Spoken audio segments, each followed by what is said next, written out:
late. I think it's playing the Dodgers next week. But I woke up at like 1:30 last night. So How you doing? Yeah, I think. Too old for that. I feel a little bit less gross. Okay.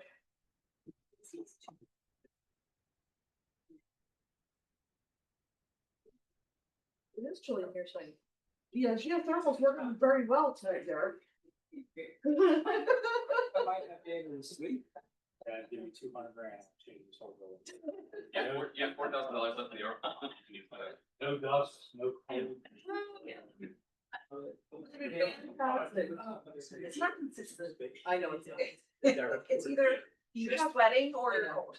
But you have to understand how the geothermal works. If you don't understand it and you can't regulate it, it's a problem.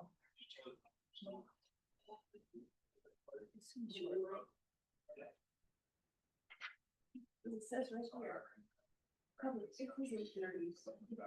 Call meeting order. John.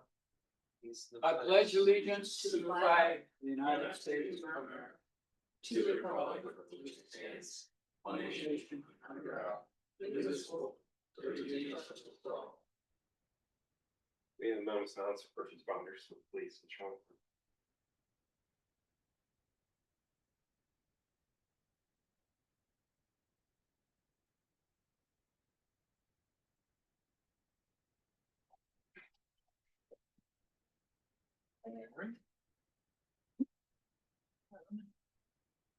How are you doing? Yeah. Right, this meeting is, holy crap. Good.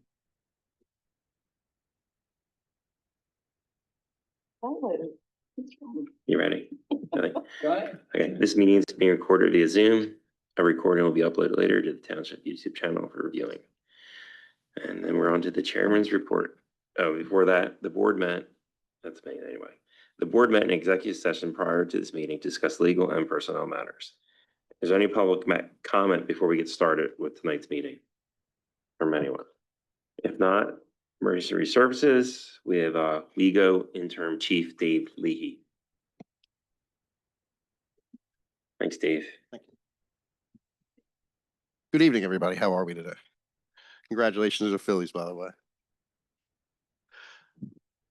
So for the month of August, the department handled 1,955 incidents. 1,060 of those were in East Goshen. Year to date in East Goshen, the department's handled 8,839. Excuse me. Year to date, the department as a total between both townships has handled 16,121 incidents. Would you repeat that for me? I didn't Yeah. hear you. Yeah, sure. So for 16,000. total for both townships. Thank you. Some of the incidents that the department handled in East Goshen specifically in August were 14 animal complaints, 111 ambulance calls, 20 police alarms, 18 frauds, 23 motor vehicle crashes, 7 domestic disturbances, 2 drug offenses, 2 harassment, 9 suspicious conditions, 5 mental health, 5 noise complaints, 1 missing person, which I'll touch on further here in a minute, 4 well-being checks, 6 theft reports, 4 warrant services, 4 trespassing complaints, and 19 traffic-related reports.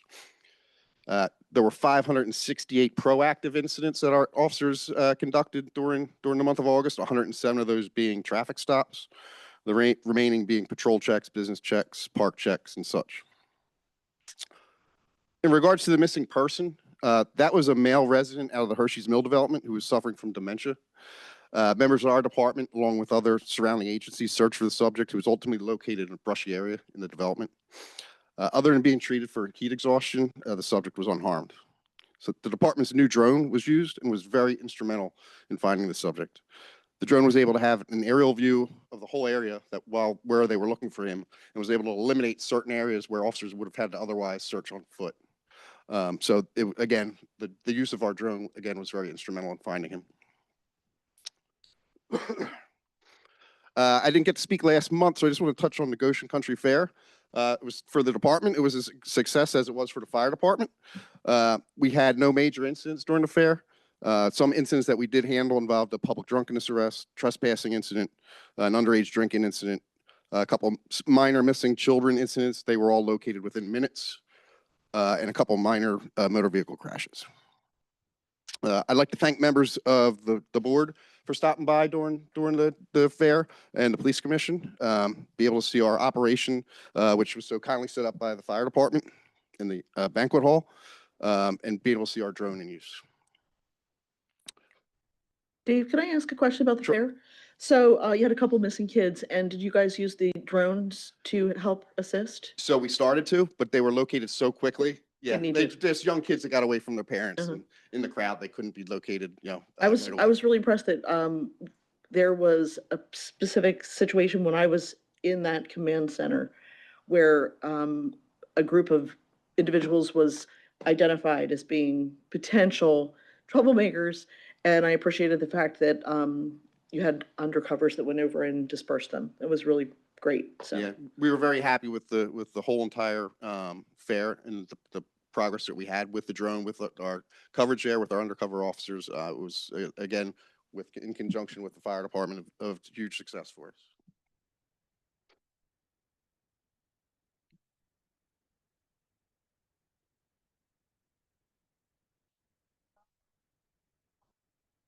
Three and a half hours and already suffered heat exhaustion without the drone and expediting the time of finding him. It could have been worse. So I stopped by and said hello to the officers who were there, but it was a really good use of the drone, and I appreciate it because the gentleman lives 6 houses down from us, so. Yeah, and just to make it clear, so we got the drone, and most times we want the drone to locate the subject.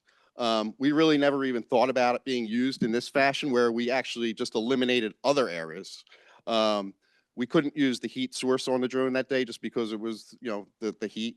Otherwise, if it was cooler out, we would have been utilizing that. But the subject was located under some brush or some trees, so the drone would have been tough without that thermal imaging to locate him. So, but again, we were able to eliminate areas and keep officers from wasting time searching in areas. Otherwise, the drone just had eyes on. In the Job air. well done. Thank you very much. Hey, Dave, what's your average call per day? How many calls per day do you guys? have?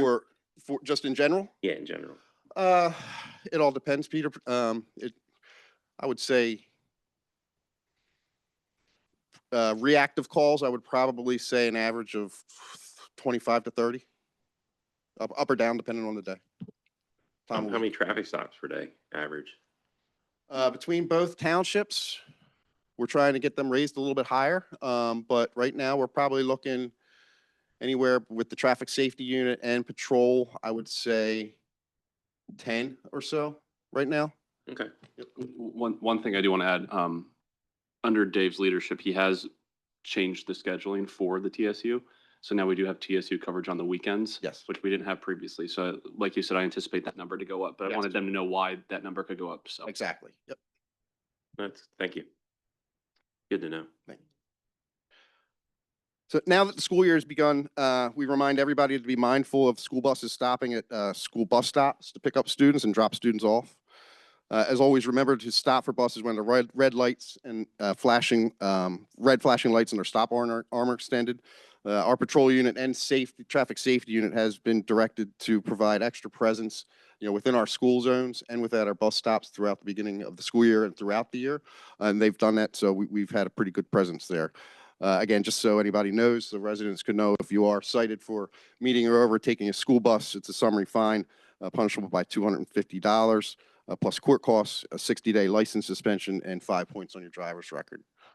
that's painful. It's pretty hefty, Um, but it's serious. It really is. I have some concerns. We are having the same problem Yes. right outside of the building every day during the pickup time after the elementary school, well, before the elementary school lets Right. out. And so we're experiencing some backups again already today. I witnessed it was 10 after 3 and the traffic was backed up in the traffic lane all the way to the first entrance of the township building parking lot. But in addition to that being a problem, And I don't know that there's anything that you really can do about it. We are trying to work with the school district on it. But I'm concerned about, St. Peter and Paul Church because they have, I haven't been up there yet, but I would ask that you take a look during their, pickup time for the preschool, which is sometime after 11 o'clock in the morning, sometime between 11 and 11:30.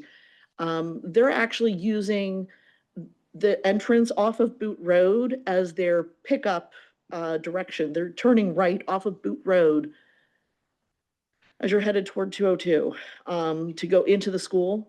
Okay. And the problem is that is a straight or turn lane. That's no shoulder there. And they're using a straight or turn lane. And parents had been backing up and stacking up at both the preschool pickup time in the morning and in the afternoon. Okay. So if you could please take a look at that right there on the East Goshen, it is on the East Goshen side. I'm very concerned about that. I'd asked the new pastor to please take a look at that and possibly redirect the traffic. I'm sorry, Michelle, did you say you did ask him? I had asked him last year Okay, and nothing had been done. okay. Okay. Yeah, we'll have our traffic unit take a look at it. Okay, thank you. Yep.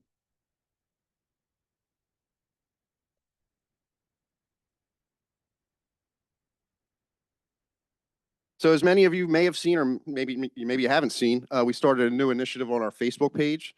It's an officer spotlight. It's been going on since August. So every week for the past 6 weeks, we've been highlighting certain officers with certain pictures of them throughout their career. And we asked them some lighthearted questions that maybe about their personal lives that don't get too far into the weeds with their personal lives. But it's a good way that we've engaged with our social media following. So this way they can actually, when they're out and about, they see an officer, they can put a face to the name going forward. So, so far it's been very successful. And unless you have questions for me, that's all I have. I'm good. Thank you, Dave. Thank you very much. Have a good evening. Thanks, Dave. Have a good night. Thank you. Be safe. Ted, come on up. So, Goshen Fire. Mr. Chairman, as Ted's walking up, I just want to note on the emergency service reports this month, it's pretty heavy because the way the meetings fell the last couple of times, we weren't able to get the July one in. So it's August and July. And then Malvern Fire was having some reporting issues with their EMS in the county. So you're going to see 5 months of EMS reports from Malvern Fire. So I just wanted to give you a heads up. No, thank you for letting us know that. All you, Ted. All right, good evening, everybody. For those of you in the audience or on Zoom, my name is Ted Harrison. I'm the president of the Goshen Fire Company. Grant Everhart, our executive director, is wrapping up a very well-earned vacation. So luckily, before he left, he did submit the reports. Just to highlight them real quick, as he said, July was a very busy month. We had quite a few serious calls. Aside from the call side, as Chief Leahy said, we were prepping for the Goshen Fair.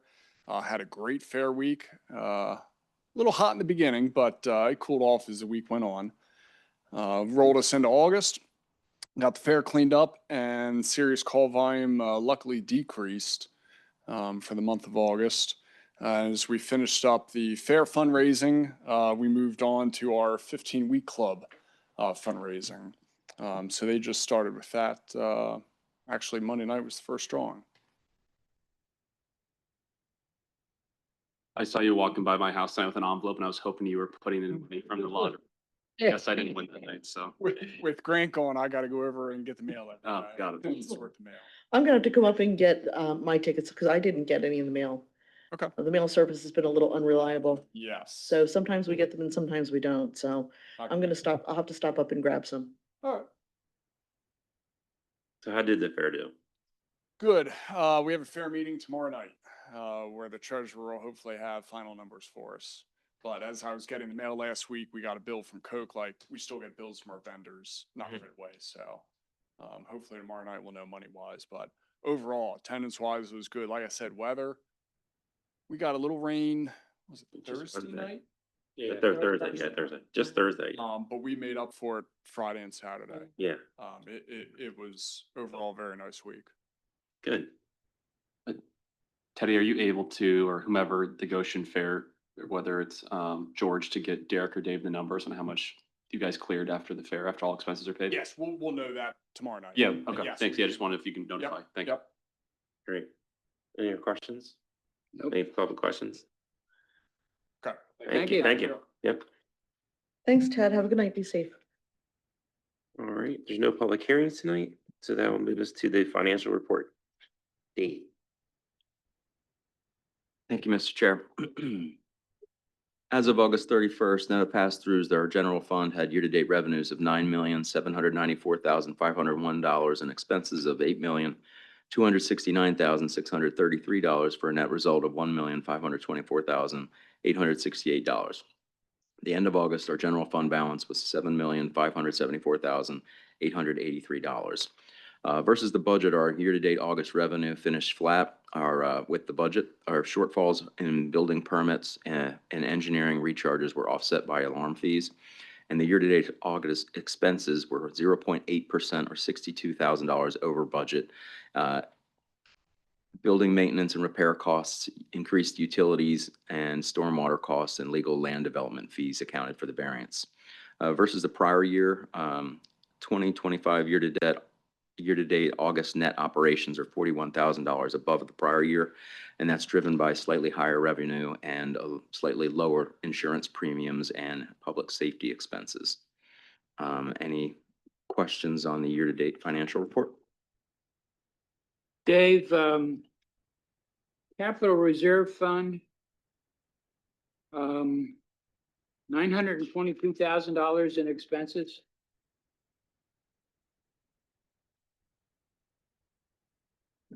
Yes, 836,000 of those are for replacement vehicles and the new gap vac truck. What replacement vehicles? Let me pull it up for you. I think there's some triaxle trucks or something on there.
So $397,000 was for the gap vac truck, $163,000 for the Kentworth, $93,000 for the different Kentworth dump body.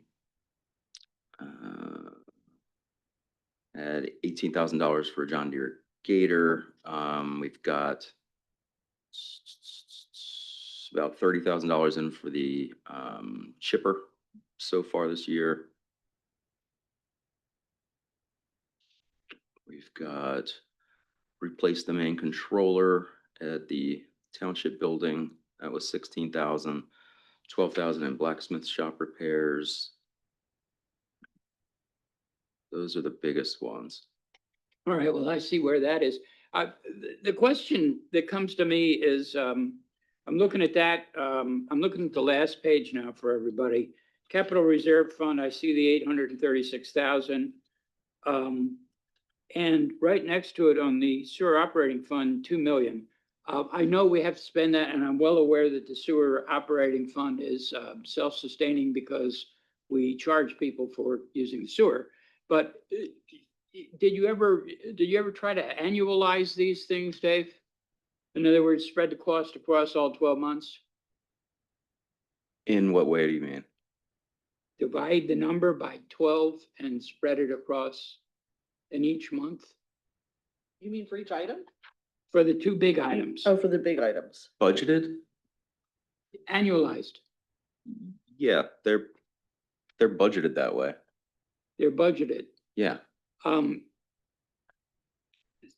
that's the reason why we have numbers that are always confusing.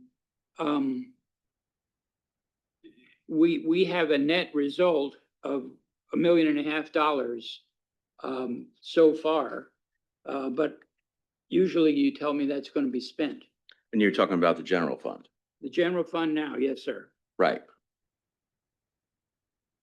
Yes, so we have a $1.1 million surplus, and the next 3 months we'll be spending $1 million and getting very little revenue.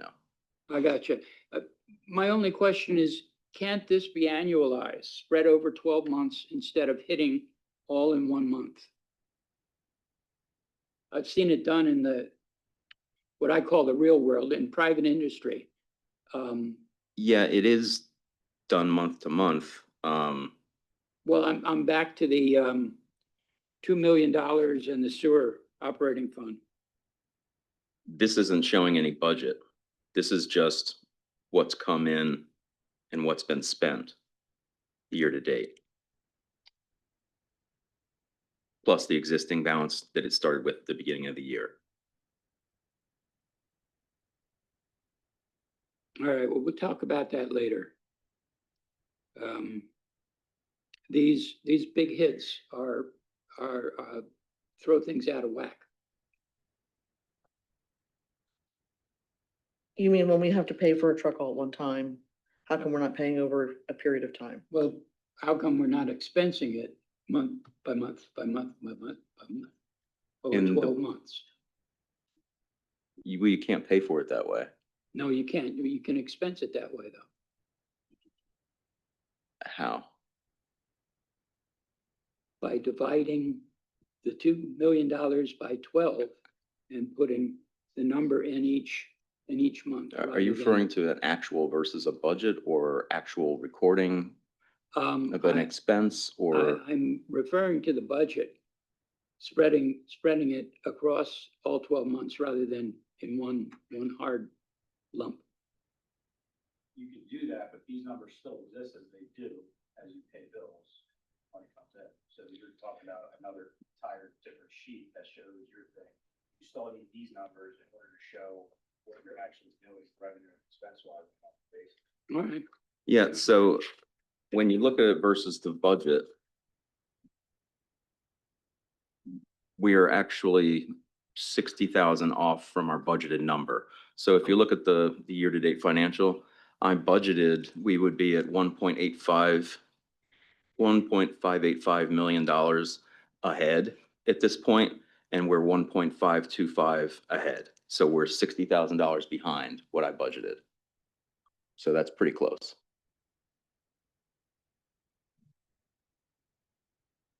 So I do it monthly. It's just, Yeah. when you look at this sheet, this doesn't have any budget number in it. This is just actually what's happened with the existing balance. All right. Thank you, Dave. Sure. Any other questions? Nope. The main trends are staying the same, so we're 32,000 below in building permits. Recharges of the engineering is the timing issue, and alarm fees continue to be above. Stormwater projects, we'll have another large one coming up this coming month. We had a big project on Linden Lane, close to Sycamore. We redid a culvert. It was a little over $100,000. I went out with Mark and the guys, did a good job. They had Able Recon doing it.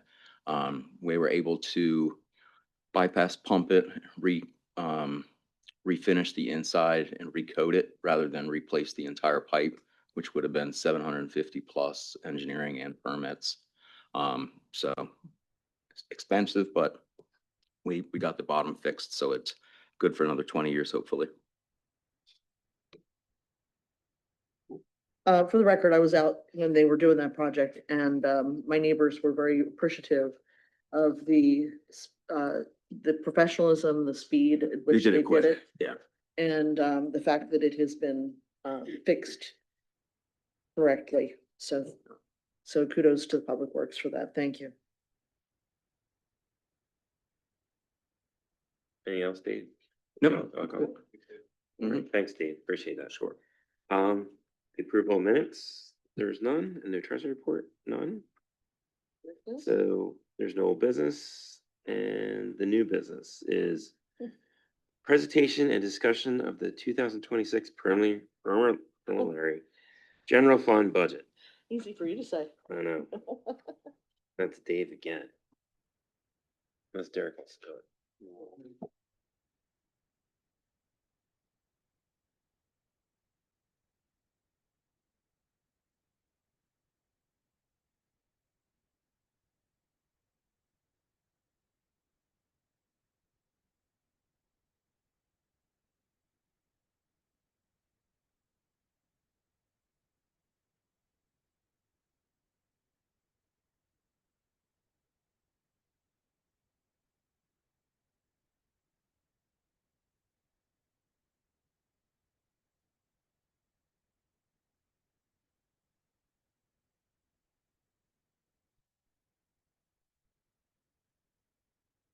So we were pleased to present the East Goshen's 2026 proposed general fund budget.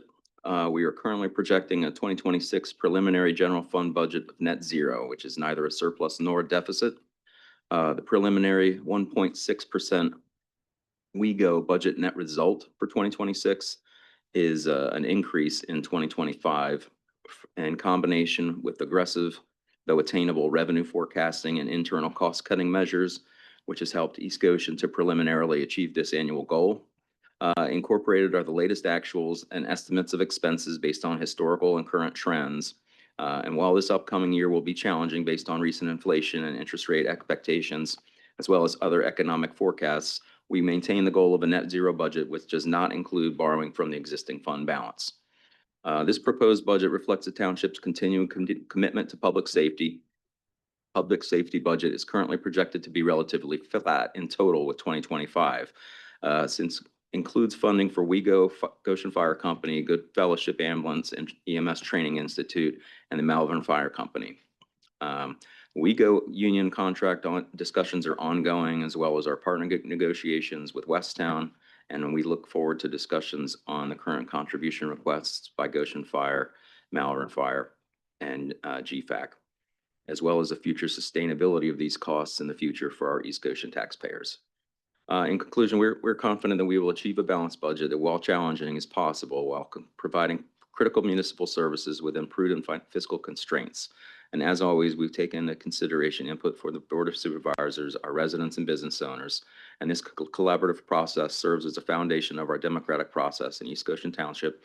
And we welcome all the ideas from all East Goshen Township stakeholders, as transparency in our finances and decision-making is important to us.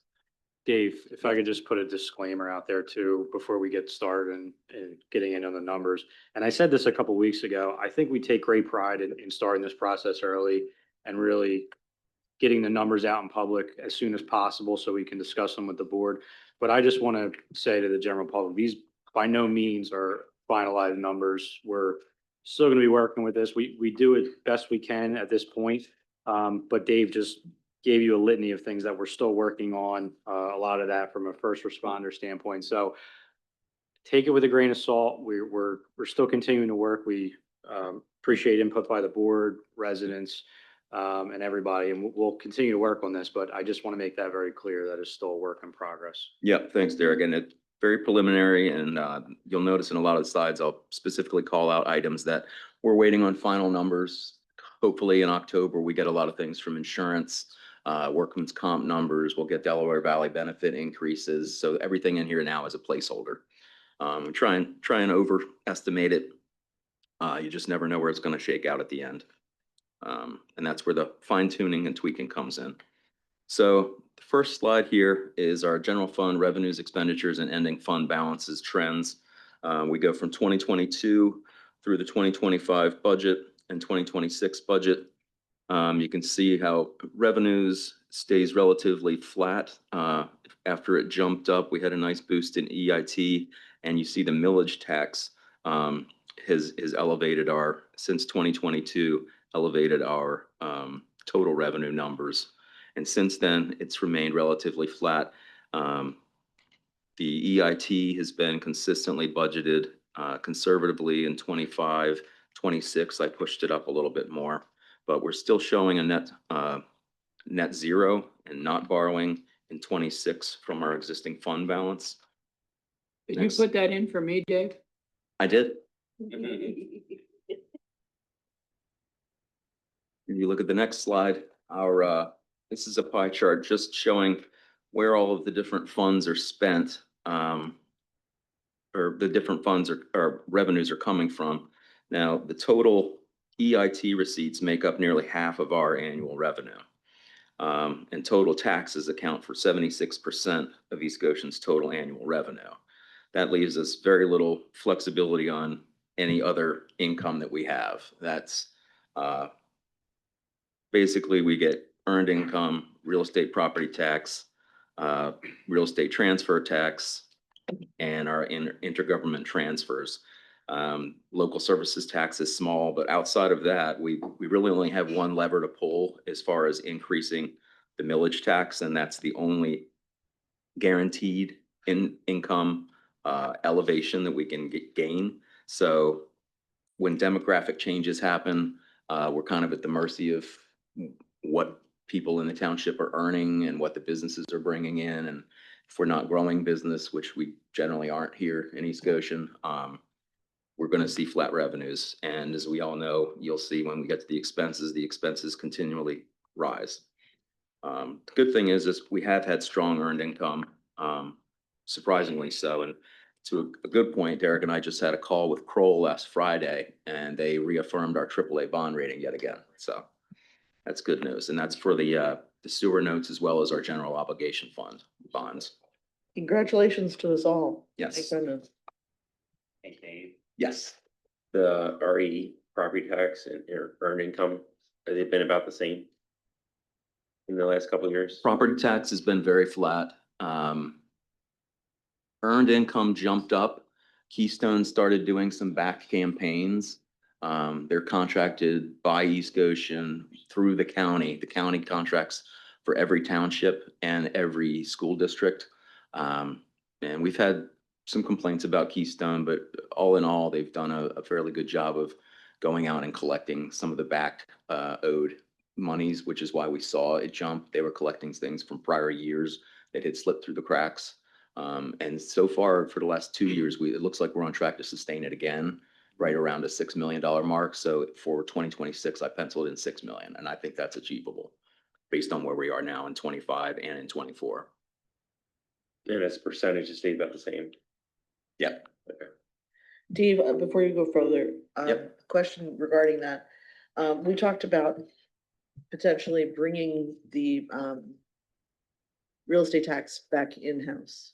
Yes. And so the county found some outliers and they were able to collect on our behalf. Keystone did. Keystone did. Yeah, we're talking real estate. Um, We're talking about income taxes. That's different than the real estate taxes of the Okay. county. Okay, For Keys, just so everybody's aware, for Keystone collections for income taxes, it's actually, the company is not chosen on a township level. right. That is a tax district level, which is a county-wide operation. Correct. Which we have to explain to people. They still don't care and they'll yell at us, but, Right. but I just for a disclaimer, that's on a county level, the income tax company, Keystone. But the EIT is being collected by the county right now. No. No, Wait. property tax. No. Keystone property collects tax. the earned income and the LST. So EIT and LST, Keystone collects. Yeah. The real estate tax, the property tax is what the county collects. Okay. So we are talking about bringing that back in-house though? Yeah, we have discussions. We don't currently have that module of the software for Right. Edmonds. Right. And we don't have anybody trained to do it. It would be a transition, and I'm looking at the personnel that we would use to do it in-house and whether we would actually use our current existing system or I would use a QuickBooks or some kind of a cheap software that we could do outside the existing software we have, when we could just create journal entries and upload them. And it would just be kind of creating a secondary database. We could maybe create a Microsoft Access database, something like that. Okay. What would be the advantage to going in-house over letting the county continue?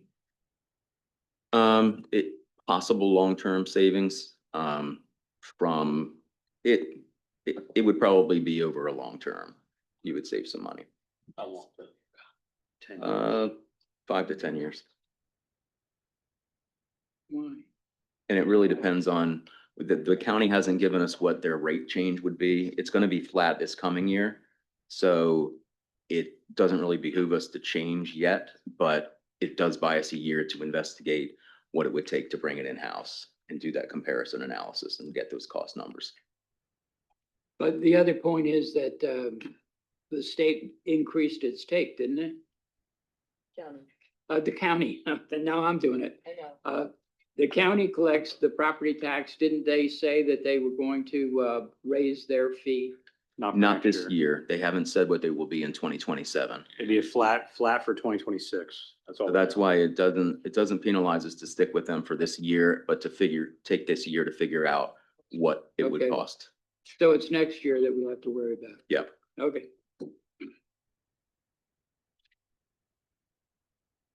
Just to clarify, the interfund operating transfers, when you see listed, those are the recharges to the sewer operating, refuse and municipal authority funds. Those are for administrative and proportional capital costs. Things like building costs, insurance, administrative time, things like that. Charging on behalf of the refuse fund and the sewer fund. Go to the next one.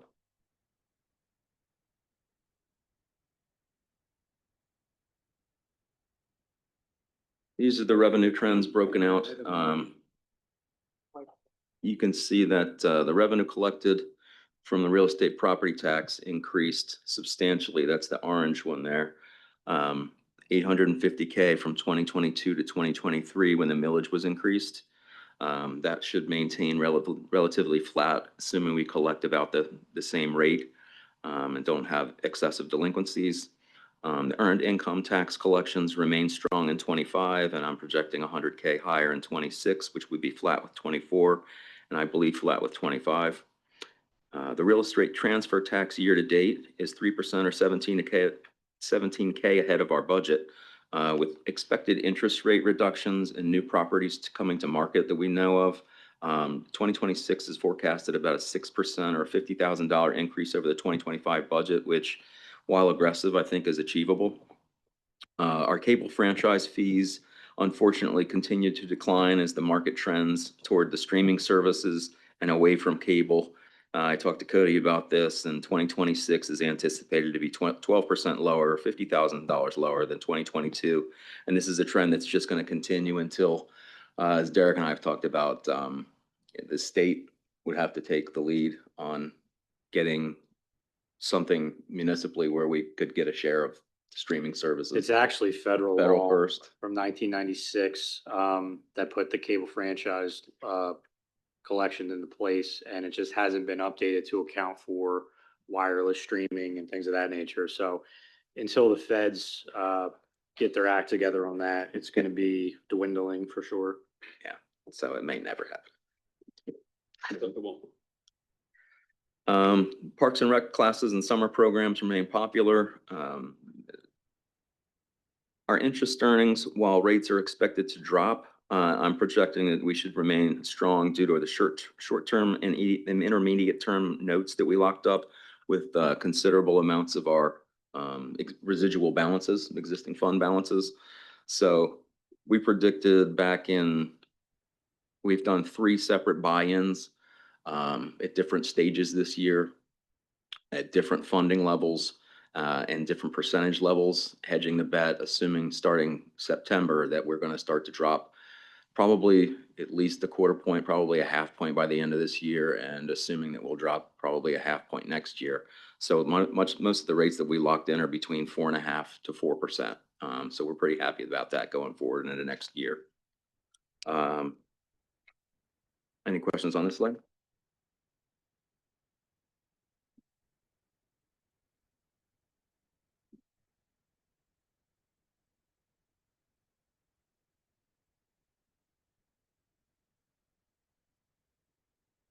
Earned income tax was based on the 2025 and the existing trend. Same thing with our real estate transfer tax. Intergovernmental transfers, we basically assume that'll be flat with this year. A conservative projection, basically is flat with this year for liquid fuel grant funds. Trips, Jason's projecting some increased participation. He's been doing a really good job with the Colette organization, who comes in and does really nice presentations. And then we get a lot of senior participation on some really nice overseas trips that they've been running. And we get a kickback for that. Franchise fees we just spoke about. The pension state aid, we're in a very well-funded position overall. We talked about that with Kroll, how even though with our WeGo MMO being up the prior year, it's coming down this year. And even though it's fluctuated, overall, we're nearly 90% funded. And that's really, really positive across the state. We're in a very positive situation versus a lot of townships. Let's see, the rent is up based on our assumed CPIU increase per our contract. We can increase it up to a maximum of 2% or CPIU for the trailing 12 months of December. And I'm assuming it's going to be at least 2%. So we've got that built in. Are Now- you talking rent of the auxiliary building that was Yeah. the old grocery store? Yeah, the court. And that building has cost us a lot of money in Mm-hmm. maintenance. Yes. So we are going to raise it, correct? The rate? It'll go up rate? 2%. That's the most that we can raise it. I And- understand, And but we we go are gonna- through, the contract is through 2028, December, I believe. Oh, I thought it was 27. What is it? I thought it was 27, but. Maybe it is. I I could. think both of you told me it was 27 Okay. December. All right, so we are gonna raise the rate though for 26 by Yep. 2%. Yep. As much as we can. Mhm. Okay. The current revenue risks that are inherent in this version would be if EIT levels declined from 2025, which is not projected. If inflation outweighs our interest rate declines, impacting the housing market. If the demand for building permits further decreases, if unexpected business property reassessment downwards for some of the larger businesses were actively granted by the court and severely decreased our property tax base. We did see a little bit of that with Bellingham and Wellington. They did get theirs reassessed and they dropped, but those are already built into this. And that was something I explained last year to Kroll. A continued fall in franchise fees. I've already got 5% built in, so that's what we've been seeing as a trend. Anything further would be an additional risk. And there's a risk to our continued liquid fuels grant funds. So we get over $500,000 from the state annually. That's a combination of public works, submitting proposals for paving projects and stormwater projects. And then we finance works with them to track all expenditures, resubmit all of those expenditures at the end of the year, work with the auditor to get those all approved and all of those expenditures finalized. And then we get reimbursed, but we've already paid them. So we don't use the liquid fuel money. We technically use general fund money and then get reimbursed at the end of the year so that we know that we've already spent our own money and we just get reimbursement. The challenge from the state is that they're using those funds for other things like state police now, in addition to just paving roads and giving it to townships. And they've seen some of the funds decrease as the electric and hybrid vehicle use increases. They haven't been able to give me a quantifiable number as far as what they're looking at risk in the next 5 to 10 years, which isn't surprising, but I'll keep on it and see if we can get any trends So from them. the liquid fuels money, by far, to me, out of all the revenue sources, is probably the most concerning when you're looking at the hybrid electric vehicle increases, which is a trend that's going to continue. So Yeah. I think when you're talking about laws that are ripe for change at the Commonwealth level, I would think there would be a way to capture that sort of. I'm sure they'll talk fee about it at PSATs a lot. into something, yeah.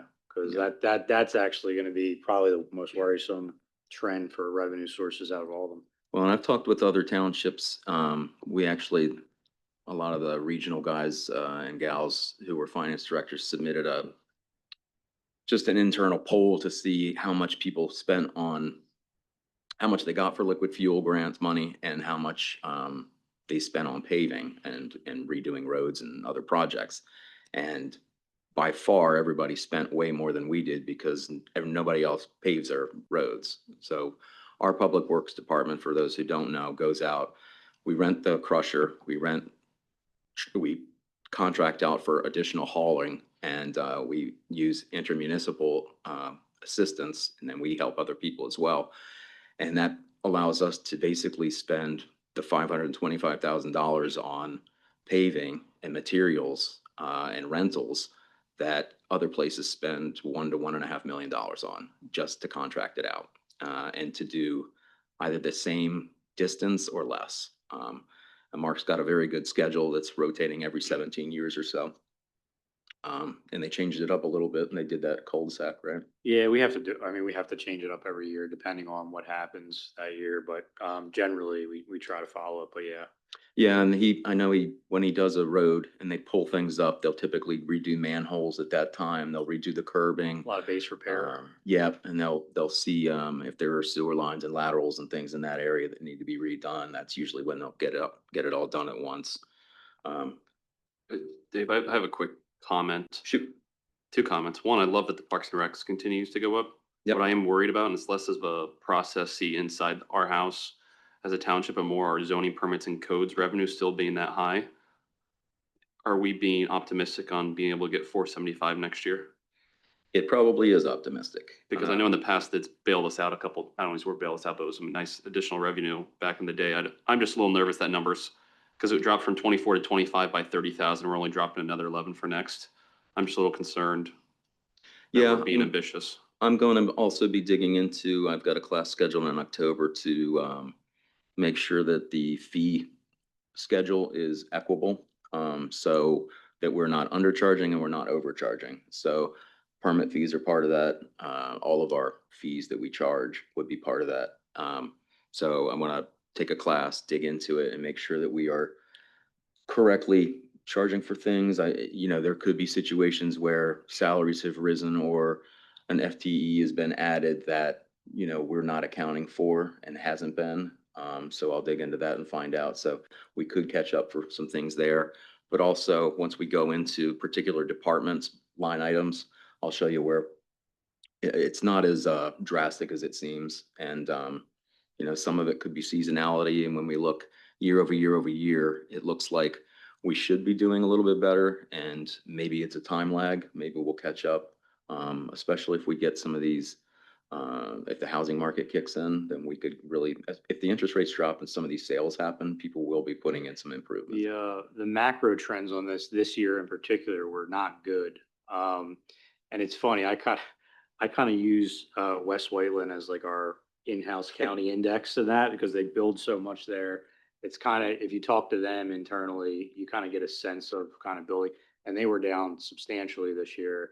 And again, I think there was some macro trends that really did not help the overall building trades and all that. So the hope is to kind of bounce back next year. People can only hold that stuff off as far as renovations. Yeah, I think part of it is the But- inflation on materials because it's so expensive to do things right now that people are waiting.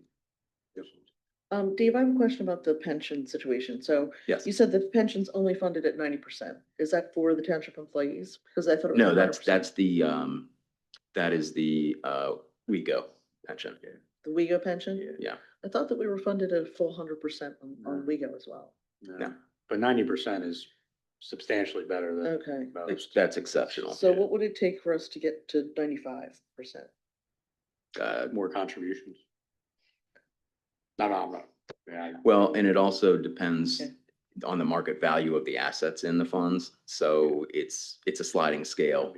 I mean, when we're talking with Kroll, he asked me, why is it jumping so much? And I said, well, because it's the market value of assets, and they were terrible last year, and then that was based on a 2-3 year rolling period, and Right. now we just did a recalculation, and now it's improved. Now, was Thought it, he would've I known think, that, but years ago, it was at 70-something%. Right. Which was on the brink of not good. Right. But in order to make it a 5% jump, all joking aside. Yeah. It is gonna take some much- good market outlook versus Okay. what are you gonna do Okay. with that? But it's So- not even just the pension. I mean, the OPEB benefits, the future health benefits, and those for the officer's family, those are funded. So we used to have an additional allocation for those, but we caught all that up. All right, so they're all funded. Yeah. And then the township employee pension fund, The defined benefit is over 100%, there we go, okay, and just making sure. the defined contribution is always funded 100%. That's why I was, just wanted to make it clear, that's all, thank you.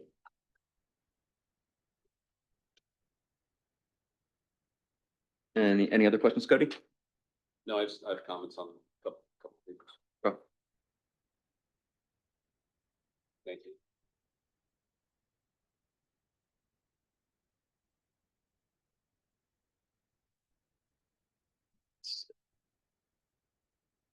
All right, general fund expenses. So police, fire, and EMS, 44% of our budget. That has jumped from 2022, it was 40% of our budget. No, 39%. So it's increasing. And we don't have the final numbers yet. That's the big takeaway, is that the public safety is over almost 50% of our budget. And a lot of that is based on union negotiations, which I don't have a lot of control over. So when you look at township only, since 2022, not including police and EMS departments and fire, total dollars have increased in expenses $190,265 from 2022 to 2026. That's 2.6% or 0.5% per year. I think that's pretty good. Our Public Works Department, that's the second largest expenditure, obviously because of it's our largest department, and it also has the most expenditures for maintenance, for materials, and all the different projects that they work on. Finance and administration next, zoning and codes, park and rec. I broke out debt so you can see just exactly how much annually we have about roughly to pay out of the general fund for the next till 2037. That's from the 2017 obligation debt. Building expenses, those are really just maintenance and utilities. It's about $300,000 a year. The capital replacement transfer, liability insurance, tax expenses, and engineering mischarges. Look at the trends, it stays pretty similar except for the growth from 22 to 26 in the police, fire, and EMS. Everything else has stayed fairly level. And we are currently negotiating the WEGO contract. We still have decisions to make on the Goshen Fire contribution. That's under discussion. There's also, we have to wait for the medical insurance increase. I've got a 12% placeholder. I hope that that's a conservative estimate. We'll wait and see what the workman's comp percentage is. I have that in at 10%. IT consultant costs, I'm waiting to hear back from Help Now to see what their estimate on the server redo. We've got to get compliant next year before the end of the year so that we can have it with Windows 11. Our current server is 2016 and won't support Windows 11.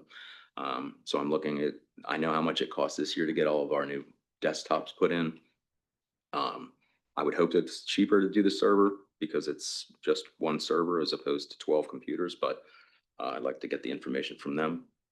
And we've also added Mark Wade in to give snow removal numbers and vehicle and building maintenance numbers. So the only real risk would be if some of these are drastically outside of the expectations that he and I both have.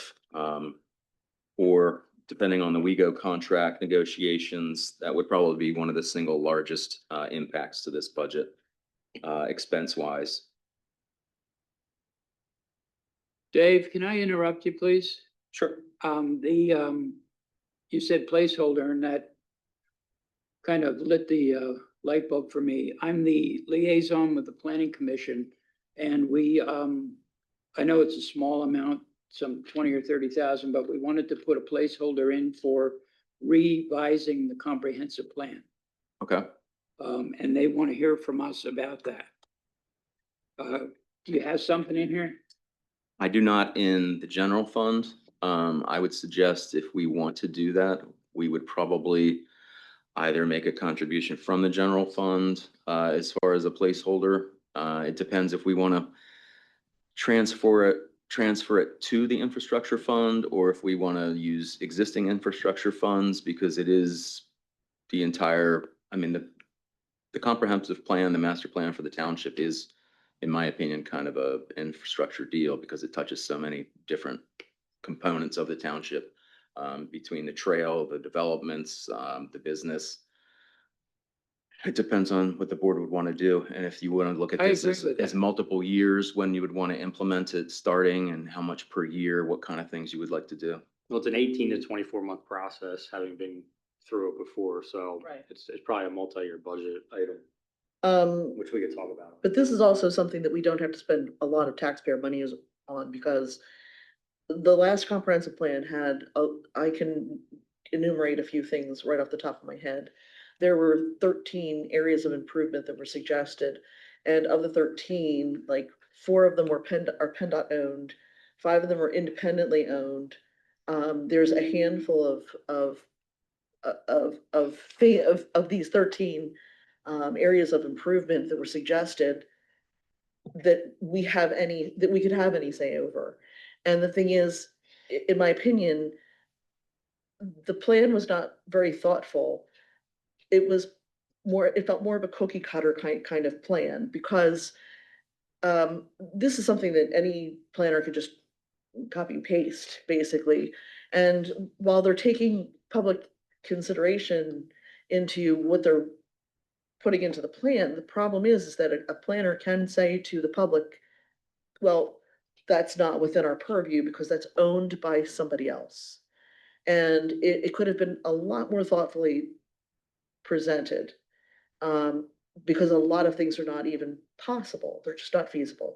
So I would really like to see us in the in the Pennsylvania Municipal Planning Code. It says that the comprehensive plan shall be reviewed every 10 years. It doesn't say that it must be reviewed and put out to bid for a township planner to spend $80,000, for instance. Do you know how much it was the last time in 2015 that they spent on the comprehensive plan, Dave? Because I don't have a problem putting a small placeholder in for a township planner to come in after staff and ABCs and the board does their due diligence by striking some of the things that we've already done and perhaps moving forward some of the projects that haven't been done. Things that we've talked about, pickleball courts, some of the trail suggestions that we have had brought to us and that Cody has brought forward. Census information, that's stuff that can be stricken and updated by staff or ABCs or the board members. So do you know how much they spent on that comprehensive plan? I can't find it because we don't have access to the AMS anymore, but the general rule of thumb that I'm looking at, and I reached out to West Coast on how much they spent on theirs, it's like 60,000, something like that. Right, 60,000. I believe our planning commission is ready to work on this and use in-house information To start. initially, anyway. What do you think, Pete? Spend. I wouldn't want to spend too much on it if we do a lot of it ourselves first and try and do it all internally before we go out and do all that. How much would the board want to put in a 2026 budget for the comprehensive plan? What do you Or think? you want to wait until the 27? What do you think it would cost to do it ourselves, like internally? Would it be? I've never done one, so I don't know. Can't do it fully. Were you at West Goshen when they did that one? Yes. I think the 60,000 number you're talking about is probably just West Goshen's.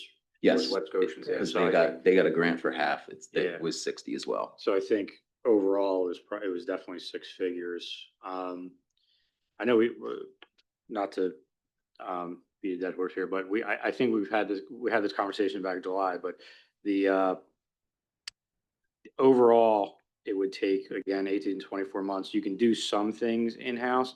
If you want to do an overall comprehensive plan that's stamped by the county, you're going to have a consultant come in. But legally, you're right, you don't have to do that. You could do a review with the planning commission, and we were talking in discussions of exactly specifically what we wanted them to review in lieu of an entire review of the comprehensive plan, but we never got to a conclusion on that. I think you're right. How do we start? What are your thoughts, Cody? Do you? I just had a question about the involvement with the county. If the county doesn't get involved somehow, if we have to have it stamped off by someone, does it hurt our grant chances in the future for the county stuff if we don't have them involved somehow? I don't think it hurts your chances with unaffiliated grants. I mean, if you're not having them involved in the process, you're not going to get any grants for the process. Sure, So yeah, I get that part, but that's other about it. projects. I would doubt it. I've talked to a couple of supervisors in some rather small townships, and it has been very overwhelmingly stated that they are still eligible for plenty of county grants and state grants, as long as they're looking at the plan, they're reviewing it, and they're updating it as they go along. A lot of them just don't have the money to have a township planner to come in for $30,000 or $50,000, even if it's a matching grant with their county. And some of the counties are just not willing to spend the money on some of these little townships. So talking to some of the supervisors in some of these little areas has been enlightening. Well, we ought to get started on this, though. I What's agree. the first step? So do we want to send, we talked about it in July. Do we want to send information to Derek that we would like to see updated internally and then go from there? Some of you did that already. I could resend it. I don't think I got all 5 board members. I'll take a look again. I think the one thing you need to do is, because the planning commission did come back with a letter or an email and essentially said they wanted more specific information from the Board of Supervisors on exactly what they wanted to see updated. So I think we need to kind of hone in here and have some choices, ABD, rather than let you all 5 of you go off and say, I want this, I want that, because it might not match up at all, and we might be back at square one. Right, I agree. So maybe we can have you send an email to us, and then we'll send you individually our asks, Okay. and then maybe you could collate something.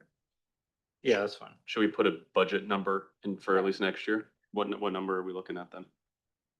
I think that 25,000, 20. 20.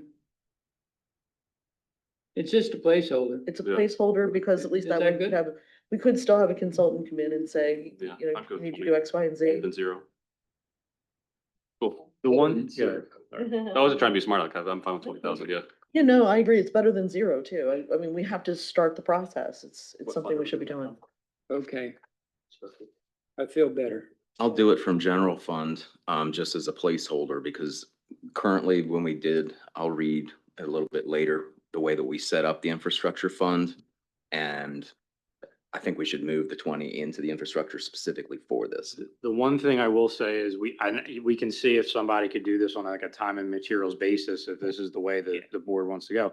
But the one thing we do need outside help on is the fact that the people that do planning for a living have databases and studies and things that really go towards macro planning on a zoning level, on a trail level, whatever it is.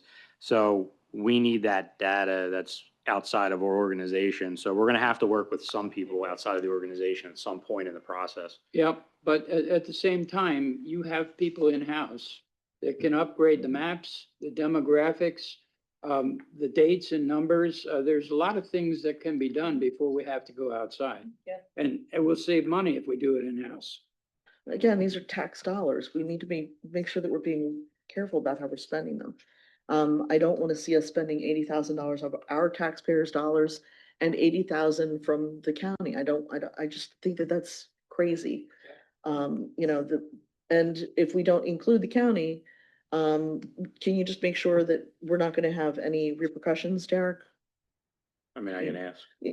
That's fine. I mean, ask around, so. I'm sorry, Dave, if we got off track a little bit, but I wanted to make sure that was in there. Now we can go line by line through all of the detail, and I'll just kind of call out you guys can ask any questions that you want, and I'll give a really quick overview. So anybody who's unaware of kind of what my normal process is when we do a budget. So what I will typically do is go in and look at this current year, go into every single budget line item and see, did we have things happen that are not going to happen in the next year? So I can pull those expenses out. Did we have any strange revenue that I can pull out? Did we have any weird trends that stick out to me? I look at the last 3 years, dump those out and see why something jumped up or down. I usually add in an inflationary number. Inflation should be coming down, but there's specifics I'll send out and get input on all the expenses from the various directors. So Public Works, Zoning, and Parks and Rec. And then I'll see what everybody has lined up for training and any other outside projects that they think are going to go on next year. And especially with the capital budgets that we talked about last meeting, I get their input on the larger dollar items that the capital reserve fund will be used for. So when we go through, starting up with the finance and administration, you can see, can you shrink it down a tiny bit? I want to see if we can get that right side in too. Yeah, because you want to focus in on the variances. So we're going to focus on 26 versus 25. So the big things to take away here are going to be adding $100,000 versus 25 to earned income tax, and I think we should be good with that. And $50,000 to the real estate transfer tax, hoping that isn't an outrageous jump either. Based on what we just got in 2025 for pension state aid, I think we're comfortable with 194,000, which is what we just got. We could get more than that, but it's basically a wash. Whatever we're expending for the DC, we would get in state aid, and the excess goes to our fire pension. Those are really the only revenue changes, keeping the quarterly recharges flat. Expenses, you'll see the benefits. The big ones here are consulting services. This is where I'm looking for a number from Help Now. So that number could come down significantly. The next one is the contributions to the Malvern Library. They requested, I asked them to give me a specific number for their request, and they said based on the per capita and the usage, that we would be at $55,000 for a contribution. We gave them $31,900 last year and this year, and I pegged them in at a 10% increase, so $35,000. And it's up to the board what you want to consider giving them, and I can let them know that they can come in and do a presentation or whatever you guys would like to do. Steve, where the heck are we? I'm having a hard time between my readers and Look here. that, You're over this one. okay, Yes. okay, because I'm looking for Malvern Library, okay. All right, so you have, how much of an increase in for Malvern Library? $3,100. Okay, So it goes from 31,900 Sure. to 35. There The we go. request per Okay, capita thanks. was 55,000. Okay. I think I think when we look at what other townships are contributing, we were significantly below other townships' contributions. I'd like to see us bump it to 40. From 30, just because our usage is great and our contribution is low compared to other townships. Keep in mind that Willistown is funding them to a considerable amount, because they have a great deal of income at this point. So they've got a lot of revenue coming in.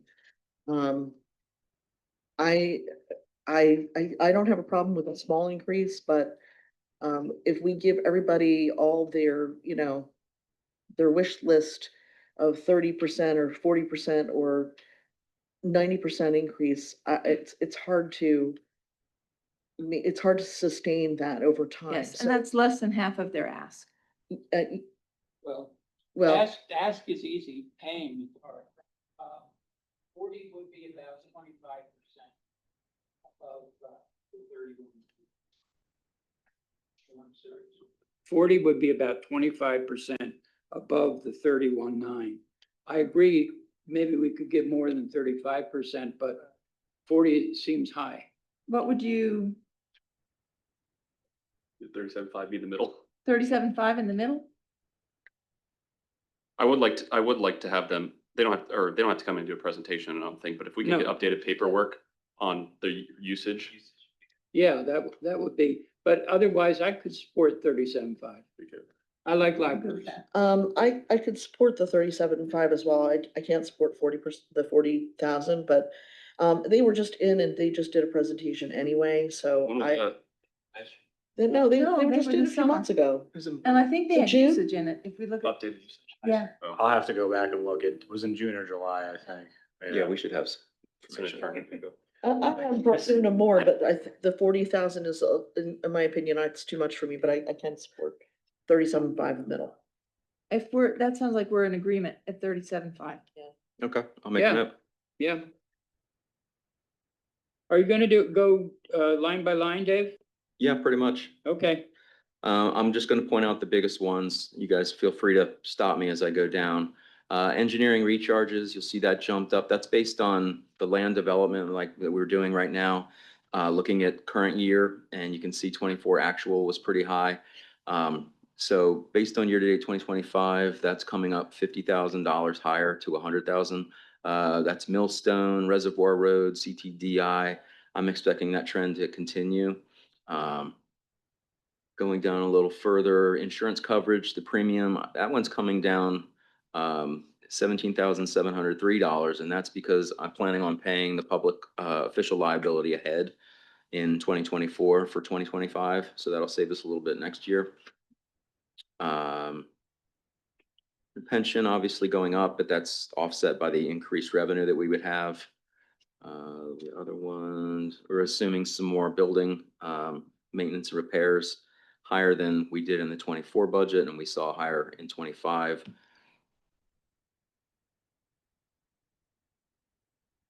I think that's all the major ones, Derek, if you want to go down to the next. Parks and Rec. So Parks and Rec revenue, Jason reviewed the preliminary numbers that I gave him, and he came back with just a few tweaks to it, making sure that we weren't double counting any revenue. So pickleball and tennis is kind of I split.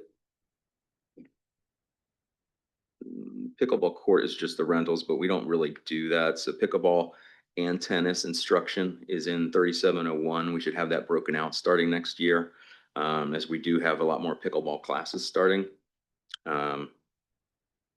It looks like ball field rentals, the 2023 was kind of an anomaly. And I think based on what Jason's feedback was too, we'll put it back down to a 10,500. Golf should be a normal 30,000 based like last year. Summer program, that increase will probably be pretty much offset by A slight increase in salaries for the interns, but we'll see. You usually get repeat people, which is good. And slightly lower on the trips. But. Dave, do you mind if I make a comment here quick? Yes, please. Just shout out to Jason and Jess. If you look at the revenue we had in 2022 is 182, and now 2026 proposed is 369. Yeah, they've been steadily growing, the summer program especially, but also, he's always got new ideas and he's always keeping people interested with different classes. He's got a very good relationship with the public that, he gets the ideas of what classes they want. And he's got CrossFit stuff going on in the park, and Jess knows it's always something different. There's always something new, and, people like it, and we don't overcharge for it and we don't excessively charged. So it's really good programming and people love to do it. I'm constantly getting good feedback from either residents or people who are taking the classes when I'm in here and see them coming out. So it's really nice to have. With that comment, I did have a question. I know Jesse may be able to answer this too. And Dave, I know for some of our events, we give a discount or we give priority to township residents. Is that for all of our programs or just certain ones? And if not, why don't we give a discount to residents and charge out of township residents more? If it's not all of them, it's almost all of them. Okay, thanks. Yeah, and I know specifically the pickleball courts, residents can reserve at any time. I don't think there's a program he has where the residents don't get a discount. No, it is discounted. It's not a heavy discount. I looked at West Goshen's programming. Theirs is significantly heavier on outside the township. We don't really do that. It's hard, but ours are cheaper in general.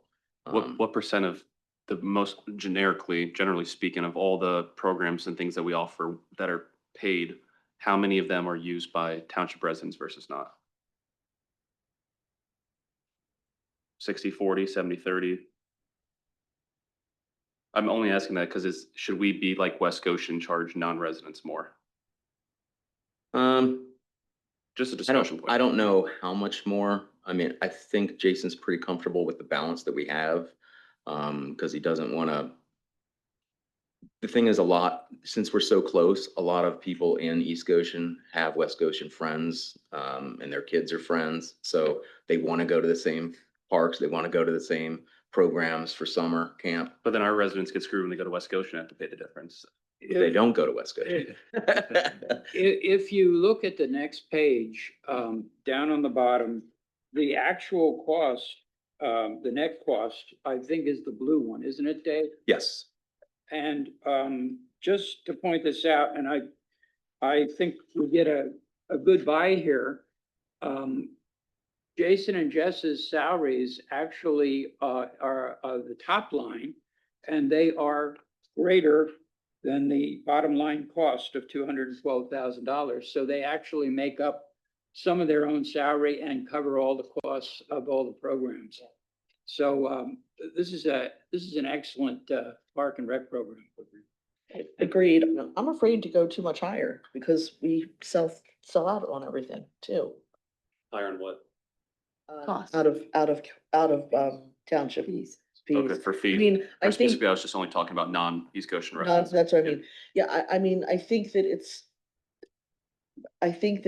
East Goshen residents should have some kind of a leg up. And I don't know if that means opening, it's hard to open registration to just East Goshen residents. You can't But do you that. do for camp, don't you? You can't, Yes. You opened the camp registrations earlier for residents. What is it, 2 weeks?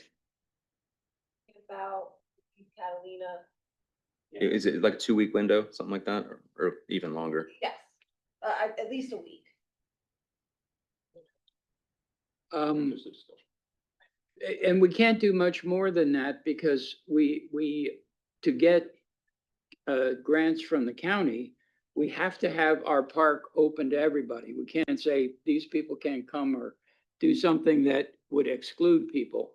We have to have the park open to all comers. Yeah, But we and could charge more for it if we wanted to. Yeah, we can. And yeah. so maybe when you're looking at fees and whatnot, that can be reviewed this year and yeah, and maybe going through the summer small camp, incremental change. going through the summer program stuff and knowing that that's one that is the biggest cost and the biggest moneymaker is, well, we did pass on the fees for the online registrations for credit cards to them, and that saved us about $5,000 to $7,000. That was a very small thing to tweak. It's one of those things, it's good to gauge with Jason because he is so close to all the families and things to know what's excessive in their mind. So I'll talk with both of them and see what they think, and we can go through a little bit more of the minutia on the costs and revenues, specifically summer program.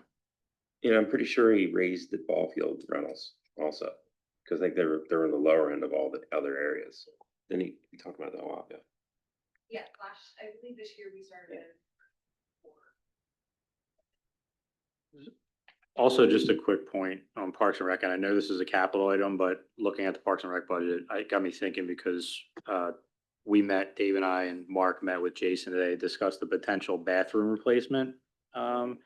So unfortunately, the feedback we're getting right now is that those bathrooms are gonna be very difficult to put in and with the well water that we have. So we're looking at potentially doing a 2-year project wherein next year we focused on working with Aqua to get public water over there. And then in 2027, doing the actual bathroom project. So we'll talk. I just wanted to put that out there because it's going to be, That's good information. yeah, substantial because the water pressure and all, like if you have, you know, on days that are really heavily used with 8 individual beds, it's going to be tough. So we're still getting plumbing feedback from experts, but what we're looking at right now is probably having to do the water project next year, not the bathroom. And then after that. I like splitting a project that big Yeah. into 2 Yeah, pieces. so I just wanted to give the board a heads up. How deep is that well?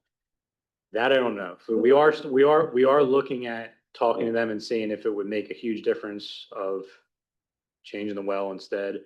But we also want to dovetail the conversation and the fact that we want to have public water there anyway, so. Well, what's more expensive?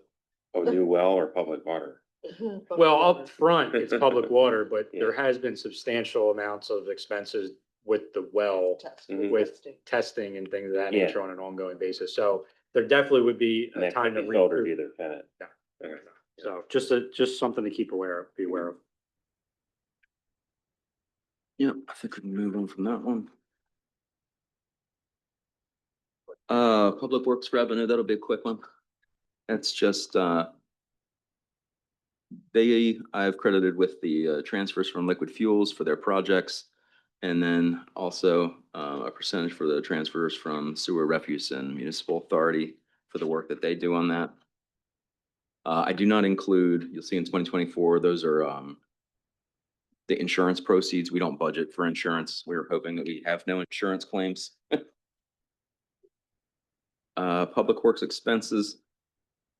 The majority of these that you'll see the big changes on is either input from Mark, which is saying it's going to go up, and I've tried to offset it by using some of our infrastructure sustainability funds. So I'd like to read the resolution 2021-216 that was issued by the board in 21 that started the sustainability fund, and it says all expenditures from the infrastructure sustainability fund are limited to the following purposes: for the maintenance and rehabilitation of East Goshen Township parks and open space, or for the maintenance and rehabilitation of East Goshen Township ponds, retention basins, and waterways, or for the maintenance or improvement of stormwater infrastructure, or any other township infrastructure costs as deemed appropriate by the East Goshen Board of Supervisors, not otherwise included within the Capital Reserve Fund's fixed asset depreciation and replacement vehicle schedule. So the things that I've picked out here, some of the higher dollar items you'll see are maintenance, repairs, traffic signals. That would have been a $75,000 hit that we can do from our highways fund instead. Going down for capital replacement, I think we have a healthy in us. I talked to Cody about this today. The last 2 years, 3 years, we've transferred excessive amounts from our budget surplus into the capital reserve funds. So instead of the $400,000 to $500,000 we typically would do, we've transferred 737,000, 813,000, 620,000. So I think withholding 100,000 to help balance the budget this year is not going to be a shortfall at all. Going down to material and supply resurfacing. This is from Mark. This is the costs of paving going up, as well as the amount of the project that he's looking to do for this coming year. That's the $50,000 bump, $10,000 bump in materials and supplies and highway, also from Mark. Slight increase in the minor equipment purchase. That's because of the price increases that we're seeing. Shop tools, this is actually a scanner tool to use on the trucks so that we can ascertain the different truck data from it to see. It's one of the snap tools, almost like you would use on a car at AutoZone to diagnose the vehicle, so that he can do a little bit more in-house.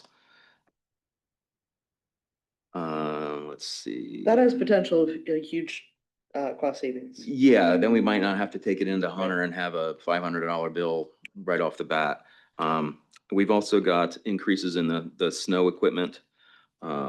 We've got snow maintenance and snow materials based on what the almanac says next year and what happened this year. We bumped that up a total of $80,000. And that hopefully holds, but you know, Mother Nature is brutal. Stormwater, both of these, the $10,000 and the $75,000 drops, those are going to be covered by the Infrastructure Sustainability Fund. The tree removal, that $20,000 is my hoping that it's less, and the $85,000 removal for the park is being taken care of by the Infrastructure Sustainability Fund. And that's predominantly, most of the trees are taken from the open space. It's the dead ash trees and the other trees that are going to fall. A lot of our residents will build right up out into the open space, the sewer right of ways that we have. So they're hanging out there, kids are playing there.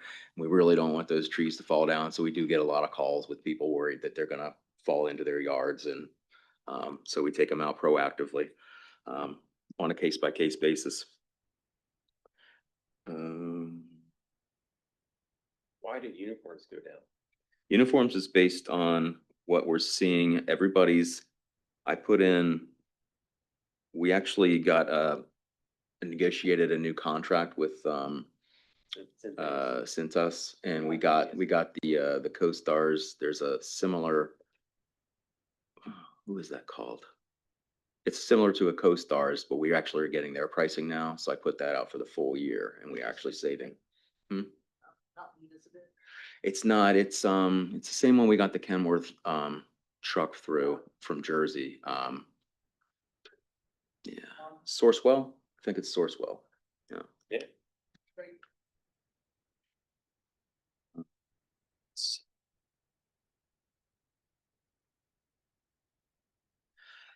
Let's see, zoning and codes revenue. Cody, you were asking some questions about that. So I've taken down the building permits to 26 to 375,000. I'm hoping that that's an achievable goal there. I did look back at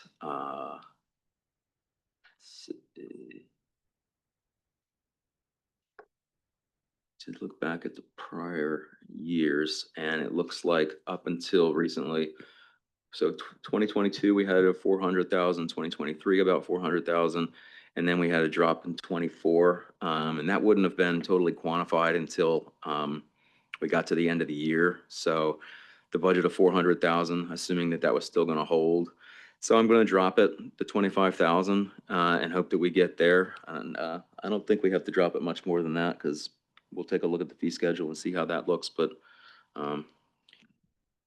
there's also a pretty big COVID increase in 21 and 22 for building permits across the county. I know that. Yeah. So that was kind of artificially high, people doing. It did, and it jumps around sometimes. I mean, with prices high, I think everybody was glad to get out of COVID, built on their decks, made their pools better, all that kind of thing. Get outside at your own domicile, enjoy your own space kind of a thing, not have to interact with others. And now that shine is worn off a little bit. Plus, everything's so expensive to do now. It's like, well, maybe should we do that project or should we not? Let's hold off, leave the money in the bank and see what happens next year. So. That's why you get those 50% off sales when you can, on returns from the Home. Yeah, I haven't Home seen as Depot. many of those lately as. Returns to Home Depot. So I wanted to ask, what's the projection for permits for this year? You have 400,000 in as the budget, but what's the projection for this year? Do you have a projection for us or not yet? I would assume if the current trend stays and we meet the rest of the year's expectation, we would finish at about 370, which would be about the same as 2024.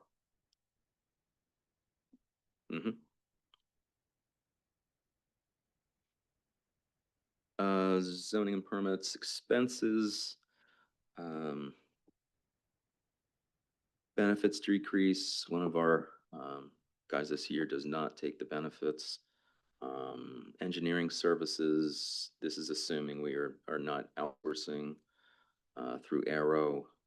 You never know when we might need their services though. Legal, this is based on what we've seen year to date and assuming some of those legal costs and development costs still continue next year. And IT consultant, based on what we've seen this year and last year and 2023 as well.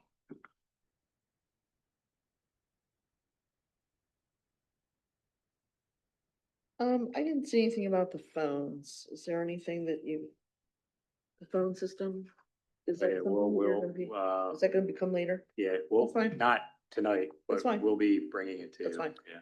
Yeah, and we've got to see if that's going to be an actual capital outlay for replacement phones. How much of that's going to be capital and how much would actually be a change in total bill? Because I would expect probably because of it's a net. So we're looking at a couple different vendors as well as the current vendor. And based on how much we have to pay on a monthly basis to them with zero customer service included versus somebody with service rolled in, we might even get savings versus what we're paying right now. So it would be great. And we could do our own hold music. Yeah, and change our own voice messages. Yeah. Thinking. All right, the police. So police revenue, we're not looking at, we don't assume that we're going to get a surplus each year. So that one that was budgeted in 25, we took out this year. The district court fines, I think we're comfortable with 20,000 based on what interim chief Leahy said. I feel very comfortable with that, and it'd be nice if it gets a little higher. The police general expense, this is all contingent upon the negotiations. The MMO was down about $450,000 from last year, which is awesome. So that's one of the big cost savings that we saw in the budget so far. So we'll see where the negotiations pan out. But I'm pretty comfortable now that between areas that I've identified in the current general fund budget and the flexibility that we currently have with the police trust, that we could cover what we would need to out of that for any excess to maintain this net zero budget. Our total other emergency services, we've got contribution to fire. This includes an increase. Let me pull up what I've got for detail on this one. So this includes a 10% increase to Goshen Fire as a placeholder. So that'd be about $51,000. We gave them $509,825 this year to Goshen Fire. That takes them up to $561,000. The request that we received was $709,000, which is about a 40% increase. Malvern Fire Company, we left the same, $18,495. Good Fellowship is up to $83,420.16. And that is for all of their services being provided. And Chaz came in and he's gonna come in on the 7th. Chaz and Goshen And- Fire and will be Grant, yeah. here on the 7th. And then obviously, as you said, police with the collective bargaining agreement. So I'm just gonna reiterate it again. The first Very responder preliminary. numbers, Very first preliminary. responder numbers are very preliminary. I'm still comfortable, after going through all the detail on this, knowing where we have some leeway, knowing that we are, lucky that people put money away in a police trust for funding the MMO, that we can still balance this budget no matter what is thrown at us. Not for the next 3 years, but for next year. So, any other questions on that? Oh, let's jump down to the sustainability. So I've got, instead of typically, so no ABC to my knowledge yet has spent any of their budget. And we've got, I put in a placeholder of $2,000 and put it as a general expense rather than give every ABC their own individual pot of money. And I think you had an idea about a certain level. Yeah, maybe if we can, so I don't think that we need to restrict our ABCs to a specific budget right now. They are not spending their money. For the most part, they're just not spending that money.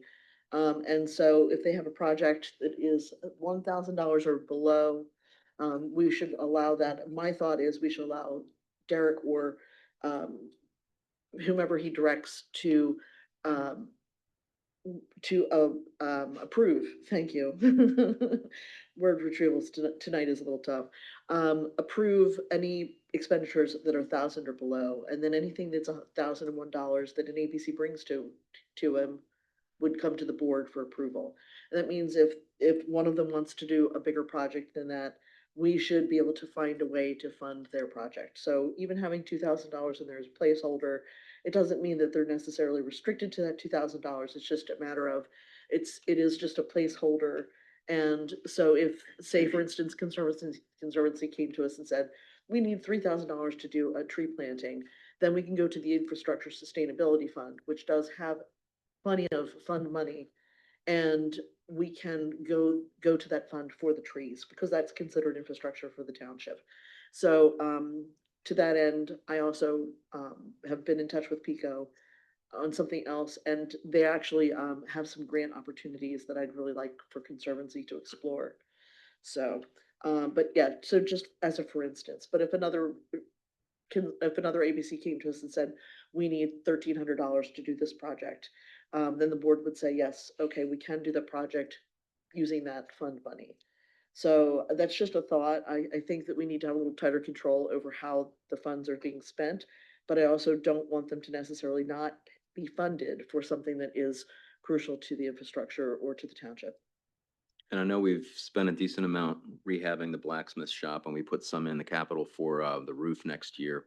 Whether we spend it or not, we'll see. But the Gary, the main blacksmith, and Jess works over there with him too. And we have a new intern over there, right? Oh, okay. Okay. But Gary's he does a communication with me every month, sends in a deposit that he gets in donations from people that are buying either books or buying some of the things that are forged over there. And he consistently brings in way more than blacksmith spends in supplies. I mean, he usually brings in $1,000 a year. So the amount of people that go and visit that place, it's pretty amazing. And it's a very cool shop to visit. I encourage everybody to go see it. It's nice to see all the families and the comments that they write. So I share that with Derek every month. But that's the general fund budget. Any particular other questions that anybody has? It was the cell phone tower. Wireless tower. Yeah, it was in the beginning. You might have seen, so next to the district court building right behind here, you'll Yeah. see, and you guys may have seen it too. It's, you'll see the giant crane that goes up there. And so Yeah. the mobile carriers will go up there and tweak their things that are on our tower, and they have to make payments to us. Yes, And- why was it revenue or expense? It goes up. Revenue. Up, then down. $3,500.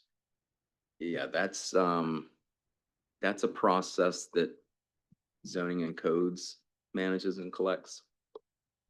So I can't answer why that went Hold on. down. For the wireless, This one right The, here. the payments that Lynn used to do. That's yeah, so, sorry, Dwayne and I are actually in the process of looking at doing that slightly differently, so we're holding the checks, because we're not getting a lot of money out of it. for the tower. Correct, yeah. Well, for all, like, the cell towers on the, I think that's mostly where they are. I don't, correct, me, but they send us checks every January or Mhm. whatever. But the way it's done now is they're supposed to be giving us a certain amount of, our fee is too low in our opinion, in Dwayne and I's opinion. Yeah. And the process is actually ridiculous because right now we have one fee that's sort of like an application fee, and then there's an annual fee. And essentially, we're just trying to streamline the process. We're trying to have one fee and we're trying to have that fee increase. So we didn't cash their checks yet because we're actually working on updating the process. So, yeah. So, Yeah, thank you. Is that it then, Dave? Yeah, were you done, Dave? I'm done. Oh, wow, Sure. great. I just have one quick question. Yes. I know in the past, I know when we were contemplating the millage increase, you provided like a future plan of if we raise it point one, 0.25, 0.5. In the future, in the next couple meetings, would be able to provide that for us. Of course. Good. Yeah, and I can give also, by development, generally speaking, how much the increase would be for 0.1. Yeah, how much would vote? How much that would be and how much it would bring into the township each year. I just don't want to have to do 0.5 at once again. No, generally speaking, the rule of thumb is that, well, first of all, I looked it up and most counties are supposed to generally, every 3 to 5 years, reassess property taxes. That would organically increase tax money. 1997 is the last time that Chester County did it. So we're the bad guys for having to raise taxes, but yeah, we would. But that's okay. Okay. Anything else? What did school taxes go up 13% County. for a county? Yeah. One of them did. Well, and this is one of the few times that County the income. school district didn't jump up. County income. Yeah, one of them up a lot. I was gonna say the county 13%. hasn't reassessed property tax since 1996. So. Any public comment or questions? Any of that? Just a quick liaison report Okay, for the 250 committee. yes. So they met after the summer on 9/9, and Goshenville will be on May 30th, 2026. I think we already reported that. And that'll be an all-day affair, starting with a parade, a couple of bands, all the hoopla of Community Day, plus extra educational events and fun events related to 250 anniversary. There'll be one event per month from January 2026 to December 2026. Some of these will be hour-long speakers. I know one of them will be a historical tour. There'll be speakers on Revolutionary War 101, Goshen residents' roles in the Revolutionary War, Battle of Brandywine, Quakerism and Abolition, the blacksmith, females in blacksmithing, early Goshen families and leadership, and tools and weapons of the 1700s. Additional fun event, the Big Ben Fun Run in late spring. See flyer. Here's the flyer if anybody wants to look at it. I'll leave it up here. There's a rumor that Jason's gonna dress up like Ben Franklin for that. And it is just a fun event followed by kite flying with American Kite Association. No prizes, no fees, no t-shirts. I know there may be a slight fee, but there's a QR code to register. But heats by age. Thanks. So anyway, that's all I have from the 250 committee. But want to keep you updated. Oh, the Public Works is done Bowtree. All of the grass is seeded and strawed. Good to go. Before fall. Project And I've complete. heard residents are happy. Actually, I had one of them ask for a trail around the, Oh, boy. yes, I'm just We sending. we can put that in the comprehensive plan. There we go. I think we should put that in the comp plan. Yes. Pete, With the bridge, then put that in there too. yeah, Pete, I have Any other another, matters? I do have another matter. So, as some of the board members might not even be aware at this point, but the PICO liaison has sent out a letter to the township saying that there will be another tree removal or vegetation removal project that's gonna be happening along Dutton Mill Road and part of Manly from Dutton Mill to Wilpen and part of Strasburg Road. The trees have not yet been marked whether they're going to be trimmed or if they're going to be removed. I expressed my dissatisfaction with the way Line Road was left. There were a lot of tree trunks that were left behind, and it is a blight. The township residents are not happy. I also called them out for the Green Hill Road project that had happened a few years ago. They were, the liaison that was there at the time promised that we would get some plantings for having so many trees removed on Green Hill. My understanding is that Ed McFalls from Hershey's Mill has reached out to Derek about some of the trees that were left behind and are still there. And he'd like to have Pico come out and take care of that. Or, their tree company. And so I expressed my frustration to the liaison and told her that the job along Dutton Mill Road has to be considered very carefully because there is no shoulder on either side of that road.